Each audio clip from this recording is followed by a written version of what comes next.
go inside our settings dropdown to backup and recovery, if we look at the settings themselves, we're really just what are we backing up? When are we backing it up? Is system state running? Please note, to back up system state, you do need to look at including the entire C drive here, okay, to make sure we're getting everything of the OS so system state can be enabled. Basic run miss backups, any type of throttling or performance items you need to deal with. The local speed vault. The local speed vault can be any external drive. I do prefer a NAS if necessary. And then are we archiving? Archiving is going to set up a permanent date and time that you could always restore back to. Okay, you can archive on days of months of your choosing. If we're in here, please don't put the 28th, the 29th, the 30th, or the 31st in day of the month. Just check last day of the month, please. Then once we're done with those very generalized and basic settings, where we're going to go from there will be into the backup manager. So to get to the backup manager, we'll right click on a device, come to backup and recovery, and open backup manager. You do not want to connect like this remotely to the backup manager. You can go to the individual device itself and look at localhost :5000. Starting off in the backup manager for setup, we'll go to preferences, and this is where we're going to see a large amount of our backup setup, right? We have those generalized items up at the beginning. Here underneath preferences, we have the ability to schedule, set any general proxy information that may be necessary, throttle performance again, set up our local speed vault, though this time we come with a little bit better instructions. So especially setting up a NAS, you've got the play-by-play.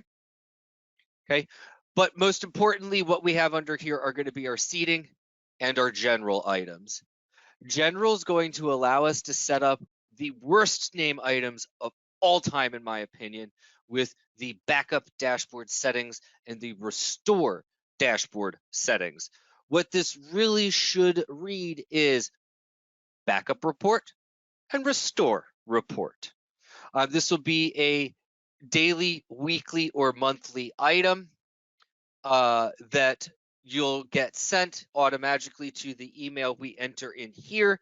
And what it'll show you is the base backup and or restore statistics based on the report of your choosing, which is always nice. And then seeding. People always forget that we have the ability to seed inside our backup tool. What seeding is, or what seeding will allow you to do, is you will enter in the seed path here to an external storage device of your choosing.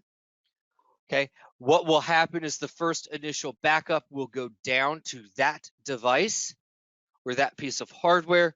You'll take that back to your location and you can load the first full backup and the only truly full backup to the cloud yourself. This is designed for end users that may have limited resources as compared to, say, you as an MSP, probably going to have a much larger pipe and better resources you can deal with getting that first backup into the cloud. Okay, this will not harm any subsequent backups, as any subsequent backups are going to be based off of Delta changes. Okay, so as that seed takes you a little bit of time to get into the cloud, it's not like it's going to affect performance too much. Fun item in here as well. We do have the ability to save temp files to a specific repository for any backup items and deal with our display. Now, that covers a lot of our setup. The last little bit of setup is going to be underneath the backup tab here, where you will see protected, detected, and available sources. Protected sources means that a successful backup of that source has run and completed without any errors, and it is a healthy backup. Detected means that particular source has been detected and scheduled for backup, but it hasn't happened yet. And available means that these sources are available to backup. They need to be selected and or have credentials entered in, as we can see when we look at the Add Network Shares section. We will need credentials. Okay. Inside here, you're given the ability to edit the files and folders that we are going to be backing up. Please note, under no uncertain terms, do we ever edit system state? Okay, if we edit system state, we will end up messing up something. I know we have the ability to edit system state, but Eric Harless, the head nerd for backup, doesn't even come in and edit system state. And if the head nerd is not confident editing system state, I am not confident in editing system state. So let's please leave that particular source alone. So when I say source for backup, what I mean is we can back up files and folders, system state, Oracle, Exchange, network shares, MS SQL, MySQL, VMware, and Hyper-V as our sources. Okay. Last two items we see here inside the backup manager will be our backup statistics on a calendar here.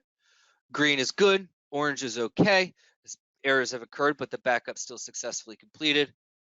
Red is a unsuccessful backup due to some type of error. Gray means the backup hasn't run on that particular day.